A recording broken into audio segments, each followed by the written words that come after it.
David García Núñez es el director de comunicación y marketing de FCCO y es un apasionado del deporte y de Ibiza. En la entrevista, David dio su visión más personal de la situación actual del país y también habló sobre su trayectoria personal y profesional. Dos caminos, ¿vale?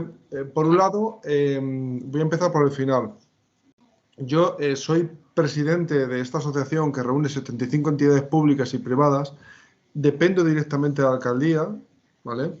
Y ha sido a través de una petición de alcaldía, absolutamente, y ha sido a través también de una petición de las entidades que forman parte de la asociación, de los cuales me votaron mayoritariamente para que yo capitaneara este barco de la presidencia de la asociación durante 2 años. Ujú.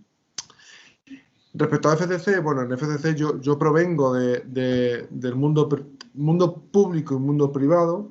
Mundo público, la Comunidad de Madrid, y mundo privado, yo estuve en Caja Madrid, y de ahí di el salto, tras mi salida de la Comunidad de Madrid, di el salto en Fomento, en FCC. Siempre vinculado al departamento de comunicación de áreas más pequeñas y ahora en todo el corporativo. ¿Vale? Vale. Y ahí he Vale. desarrollado 10 años de mi vida laboral en FCC. Sí, bueno, anécdotas. Yo siempre digo que siempre puedo escribir un libro. Cuando yo esté a punto de morirme, me encantaría publicar un libro de momentos y anécdotas junto con distintas personalidades públicas y privadas con las cuales me he encontrado. Normalmente el político, la relación que nosotros tenemos con los políticos es una relación muy de compliance, es decir, muy de cumplimiento. Es mi cliente, le tengo que respetar y no participamos en ningún tipo de relación personal. Pero en cambio, con grandes CEOs de este país, del IBEX 35, entre los cuales está el mío, pues tengo muchísimas anécdotas desde olvidarse los papeles de un discurso e inventarse el discurso cuando estaba en otra sala que no tenía nada que ver. O sea, te puedo contar millones de anécdotas, pero lo más importante de todo esto es que siempre el español, y es algo de lo cual hago yo siempre gala a cada foro que voy, siempre salimos adelante. Es decir, siempre nos equivoquemos o no nos equivoquemos, intentamos buscar la alternativa para quedar bien y salir adelante. O sea, tenemos una capacidad de resolución de los problemas muy momentánea, muy instantánea. La vida te lleva, es decir, yo por ejemplo de ingeniero nunca he ejercido. Nunca he ejercido. Yo comencé muy joven en la comunicación, Sí. comunicación pública, comunicación política, y de ahí he evolucionado hacia una comunicación más corporate, más privada, más del entorno empresarial privado. Entonces, evidentemente, la vida te lleva. Es algo que luego es cierto que hay que especializarte. Yo me hice un MBA en el Instituto de Empresa, que te da un posicionamiento global y muy localizado de cómo funcionan las multinacionales.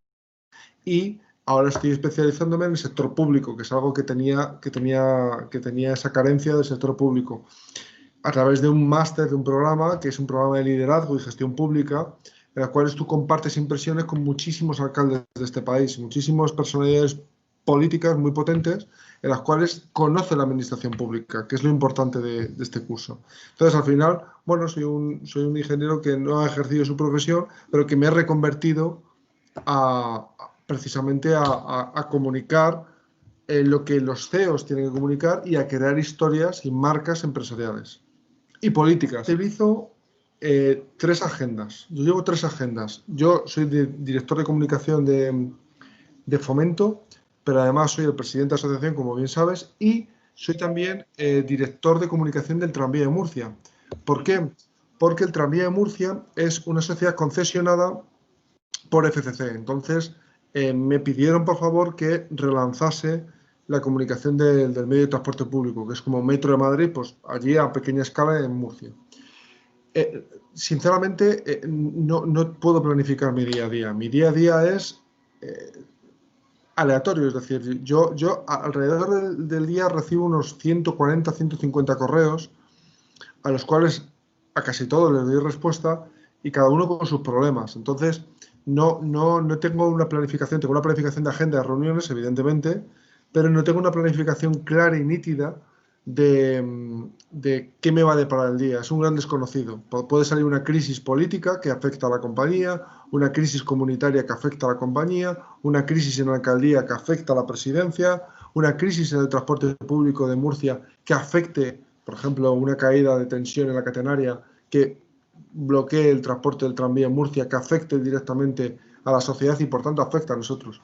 Al final, si te fijas, Miguel, es un trabajo vocacionalmente ciudadano. Mi equipo no se ha confinado, pero yo no me he podido confinar. Yo no me he podido confinar porque ahora más que nunca, desde el 14 de marzo que nos confinan hasta creo que mediados de mayo que empiezan las fases, la desescalada por fases, nosotros tuvimos que comunicar a todos y cada uno de los empleados qué tenían que hacer. Por lo tanto, eso a mí me obligaba a ir diariamente al despacho y era desolador, porque iba yo solo por la carretera, estaba yo solo en el edificio junto con el presidente y el secretario del consejo y era muy desolador porque veías el edificio vacío y tú teniendo que transmitir mensajes de apoyo y ánimo directamente a los empleados. Date cuenta que nosotros estamos en 25 países en el mundo y que nosotros lo que hacemos es ejecutar actividades en los distintos países del mundo, infraestructuras en cada uno de esos países. ¿Cuál es el resultado? Pues que la gente tiene pánico porque están fuera de España. Entonces todos querían volver a su país de origen y lo que nosotros teníamos que controlar es que esa desescalada, ese retorno al país de origen no fuese momentáneo, no fuese automático. Primero por el coste monetario y segundo porque dejaríamos las delegaciones completamente desoladas. Entonces, al fin y al cabo, lo que nosotros intentamos es, por un lado, aplacar el COVID, las sanitarias impedían el contagio entre los empleados y, por otro lado, animarles a confinarse y a seguir trabajando desde sus casas. Y el resultado ha sido excepcional. Es una pregunta muy complicada porque yo respeto o intento respetar mucho al gobierno en lo que me permite, me permite mi cargo. Pero fundamentalmente lo que no haría sería impedir que el resto de medios de comunicación y o ciudadanos con sus redes sociales puedan publicar, tengan esa libertad de expresión. Eso es lo que absolutamente permitiría.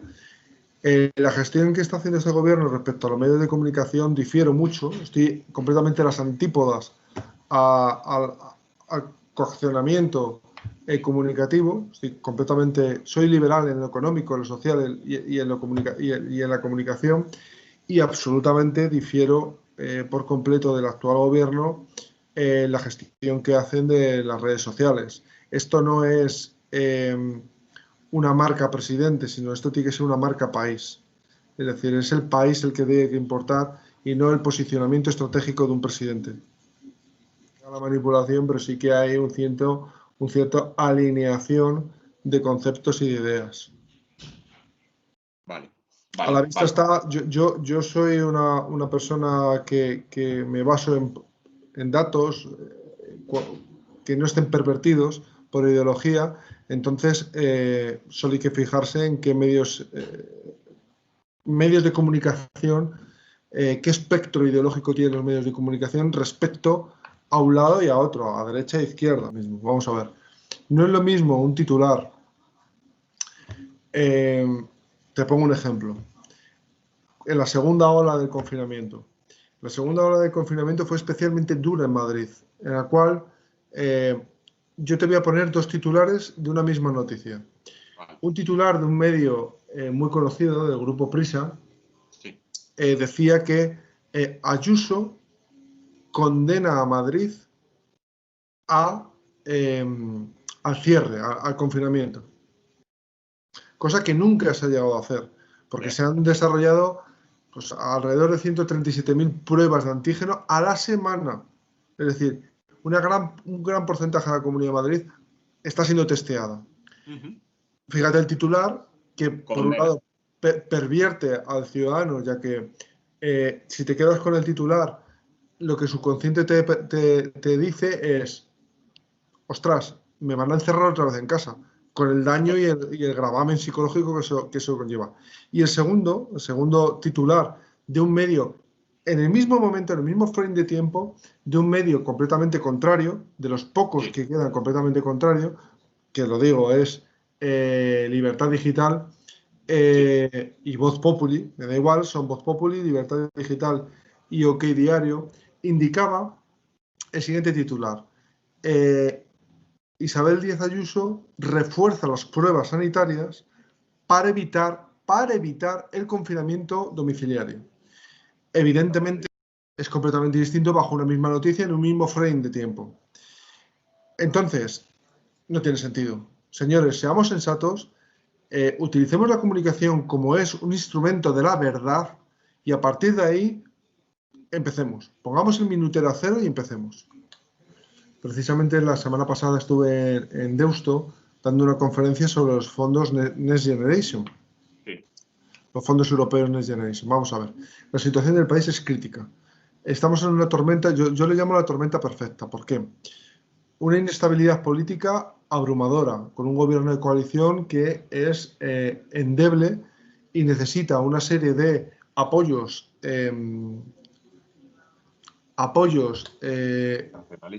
nacionalistas o apoyos extremos representados en el Parlamento español que tensionan aún más las relaciones entre miembros del gobierno. Eso por un lado. Segundo, tenemos una crisis de deuda brutal. Una crisis de deuda que cualquier economista medianamente independiente que le preguntes nos va a condenar durante generaciones. Aparte, tenemos un problema de paro estructural que somos incapaces de resolver, coadyuvado y apoyado de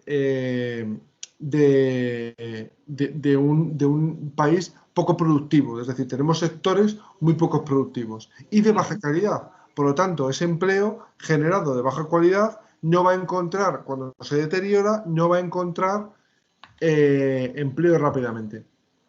Resultado de todo ello, más a más, hemos sufrido una pandemia que nos ha encerrado en casa, por lo tanto, la productividad y exportaciones están en caída libre, por lo tanto, el registro de entrada monetario hacia las arcas estatales está condenado y además tenemos una pirámide invertida poblacional que condena también las pensiones. Por lo tanto, de los 140.000 millones que nos deberían dar el fondo de garantía o los Next Generation de la Unión Europea, casi 60.000 están condenados a gastos sociales, a pensiones.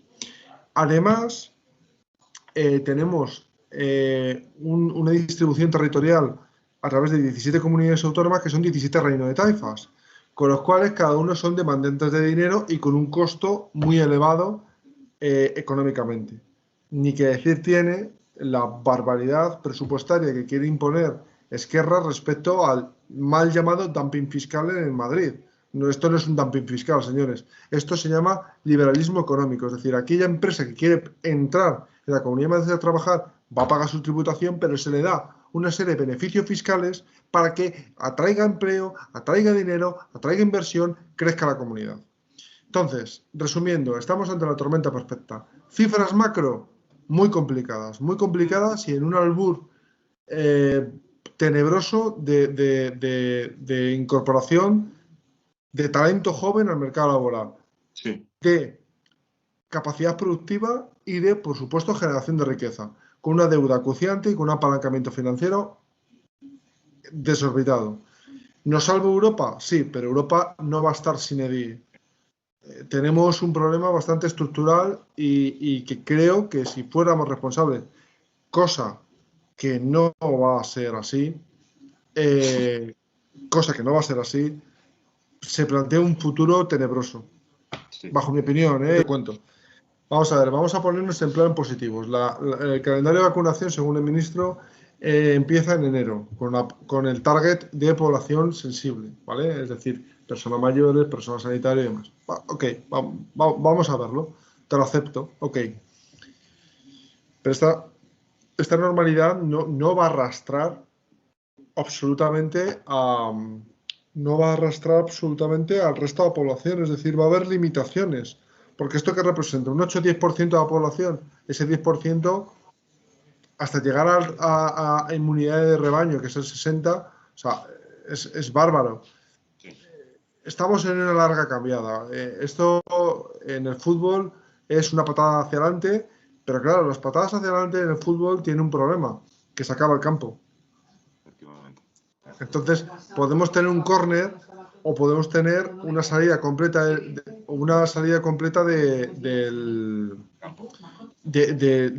campo.